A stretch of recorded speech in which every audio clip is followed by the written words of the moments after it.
রাইকে নিয়ে অনির্বাণের চিন্তাধারণা একদমই বদলে গেল ডোরা এবং ওর হাজব্যান্ডের লাগানো চিঙ্গারির কারণে। হ্যাঁ বন্ধুরা, ভিডিওতে লাইক দিয়ে দেখতে থাকুন। আগের দিন রাতের ওই কথাগুলো, ডোরার লাগানো চিঙ্গারিটা কোনো মতেই মাথা থেকে বের করতে পারছে না অনির্বাণ। ওদিকে অনির্বাণ ভাবতে থাকে যে না, যত যে আই বলুক না কেন, রাই আমাকে যতই বোকা বানানোর চেষ্টা করুক না কেন, এটা তো সত্য কথা যে ও আমার সূর্য ছোট ভাইটাকে ও ঠকিয়েছে। ও যদি আজকে ভালোবাসার মিথ্যে অভিনয় না করতো তাহলে হয়তো বা আমার ভাইটার জীবনে এত বড় একটা ধস নেমে আসতো না। আজকে আমার ভাইয়ের যত পরিমাণে এই লাঞ্ছনা গঞ্জনা সব কিছু সহ্য করতে হচ্ছে, সে সব কিছুর জন্য তো কোথাও না কোথাও রাই অবশ্যই দায়ী। কারণ রাই যদি সেদিন এত বড় একটা সিদ্ধান্ত একা একা না নিত তাহলে হয়তো বা এত বড় একটা সর্বনাশ আমার ভাইয়ের জীবনে হতো না। এখানে তো রাই অবশ্যই দোষী। আমি রায়ের দোষটা কেন দেখতে পাইনি আমি তো সেটাই বুঝতে পারছি না। আমি তো অনেক বড় একটা অন্যায় করে ফেলেছি সূর্যের সাথে। ওই দিন সূর্য দাঁড়িয়ে দাঁড়িয়ে রায়ের দিকে আঙুল তুলে যে অভিযোগগুলো করছিল সেই সবকটাই তো এখন ডোরা বৌদির সাথে মিলে যাচ্ছে। ভাগ্যিস ডোরা বৌদি সময় থাকতে আমার চোখ খুলে দিয়েছে, নয়তো বা আমি রায়ের এই খারাপ রূপটা তো কোনো মতেই দেখতে পারতাম না। আমি তো রায়ের ভালোবাসায় এমনভাবে মশগুল হয়ে পড়েছিলাম, আমি রায়ের ভালো ছাড়া কোনো খারাপই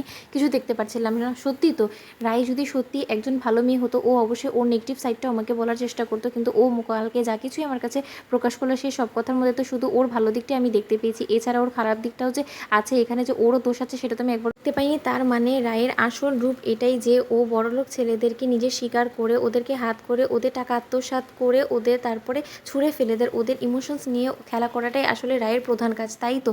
নয়তো বা এখন প্রথমে ও সূর্যকে সিডিউস করার চেষ্টা করেছে, তারপরে এখন আবার ও আমার দিকে হাত বাড়িয়েছে। আর আমরা দু ভাই একই পরিবারের দুই ছেলে, সেটা জানা সত্ত্বেও ও আমার দিকে হাত বাড়িয়েছে। তার মানে তো এটাই হলো যে ডোরা বৌদি যেটা বলেছিল সেটাই সত্যি। অনির্বাণ বলতে থাকে যে রাই রাই, আপনি বড্ড বেশি কাঁচা খেলা খেলে ফেলেছেন। আপনি কি ভেবেছেন যে আপনি আমার ভাইয়ের জীবনটাকে নিয়ে যে রকম করে খেলা করেছেন সেই একই রকম খেলা আপনি আমার সাথে খেলবেন আর আপনি এত সহজে পার পেয়ে যাবেন? সেটার কোনো মতে হওয়ার নয়। আজকে আপনাকে অফিসে গিয়ে আমি যদি আপনার আসল চেহারাটা না সবার সামনে তুলে ধরেছি তাহলে আমার নামও অনির্বাণ না। ওদিকে শর্মি এসে বলতে থাকে, কি রে দাদা ভাই, তুই ব্রেকফাস্ট টেবিলে এখনো এলি না কেন রে?